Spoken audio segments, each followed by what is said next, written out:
La construction est un processus complexe qui implique des centaines de personnes de différentes spécialités. Avec l'approche traditionnelle sans BIM, chacun de ces individus doit travailler de manière indépendante sur un bâtiment et lorsqu'ils se réunissent, ils peuvent constater que leurs plans sont incompatibles. Parfois, les problèmes ne sont découverts que lorsque la phase de construction a déjà commencé, ce qui entraîne des ordres de modification coûteux et des retards dans les calendriers. C'est là que le BIM entre en jeu. De nos jours, un nombre croissant d'architectes, d'ingénieurs et d'entrepreneurs utilisent le BIM pour améliorer les résultats de leur travail. Aujourd'hui, nous répondrons aux questions suivantes. Qu'est-ce que le BIM? Comment le BIM est-il utilisé? Et comment travailler en BIM?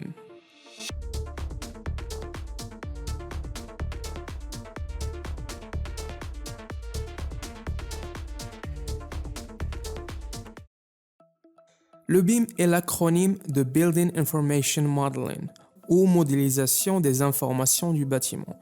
Je veux clarifier d'abord que le BIM n'est pas un logiciel, mais c'est un processus de modélisation 3D que les intervenants peuvent utiliser pour collaborer sur la conception, la construction et l'exploitation d'un bâtiment.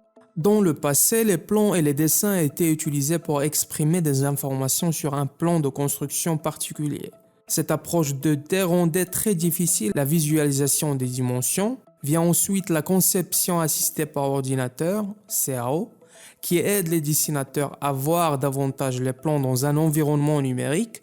Plus tard, CAO est devenu 3D qui a apporté des visuels plus réalistes aux plans. Aujourd'hui, le BIM est la norme et c'est bien plus qu'un simple modèle 3D. Le BIM permet la représentation numérique des propriétés et caractéristiques physiques et fonctionnelles d'un bâtiment. Et le BIM va même plus loin que l'apparence physique du bâtiment et inclut des informations sur chaque composant qui entre dans un projet. Cela aide un concepteur, qu'il s'agisse d'un architecte ou d'un professionnel de la construction, pour créer et concevoir plus efficacement les structures. Chaque composant d'un bâtiment est essentiellement un objet BIM. Cela signifie que vous pouvez prendre une fenêtre, une porte ou un système CVC et le fichier vous indiquera les propriétés de cet objet comme les performances thermiques, ses caractéristiques physiques, sa représentation graphique à quoi ressemble réellement et les données fonctionnelles permettant à l'utilisateur de manipuler l'objet de la manière dont il était destiné à être utilisé. Le BIM permet aussi de construire, visualiser et tester les capacités d'une structure en 3D même avant la phase de construction, permettant la détection des conflits, la planification de chacune des étapes de la construction et l'optimisation des coûts. Les informations contenues dans un modèle BIM sont partagées via un espace en ligne mutuellement accessible par les intervenants connus sous le nom d'environnement de données commun, EDC ou CDE en anglais. Et les données collectées sont appelées modèles d'information. Les modèles d'information peuvent être utilisés à toutes les étapes de la vie d'un bâtiment, de la conception à l'exploitation et même durant les rénovations. Par exemple, imaginez que l'architecte enlève un poteau pour des raisons esthétiques. Le logiciel va commencer à faire la détection précoce des problèmes. Les éléments conflictuels dans la conception d'un bâtiment sont identifiés au cours de la phase de modélisation, ce qui évite des modifications coûteuses pendant la construction.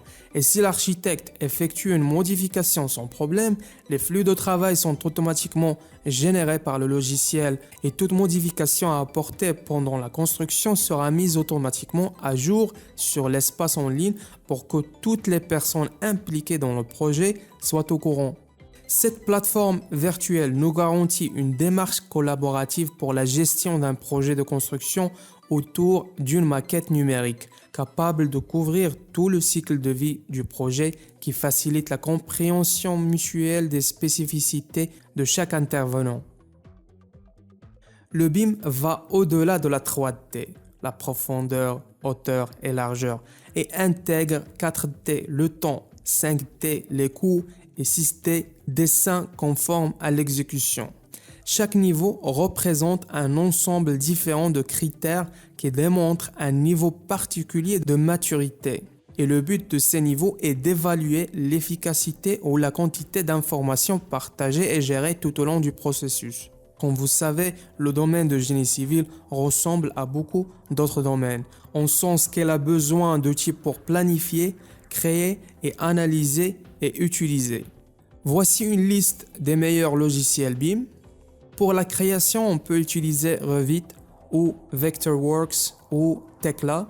Pour l'analyse, on a BIM 360, Navisworks, BIM Collab. Et pour l'utilisation, on a par exemple Building Ops. Parmi les métiers de BIM, on peut citer BIM Modeler. Le BIM Modeler élabore une maquette 3D d'un projet de construction ou de rénovation de bâtiments ou d'infrastructures. BIM Coordinateur. Le BIM Coordinateur gère et coordonne les différentes maquettes numériques d'un projet de construction ou de rénovation de bâtiments et il est le garant de la qualité de l'ensemble de la maquette numérique. Et on a BIM Manager. Le ou la manager BIM gère et coordonne la maquette numérique d'un projet de construction.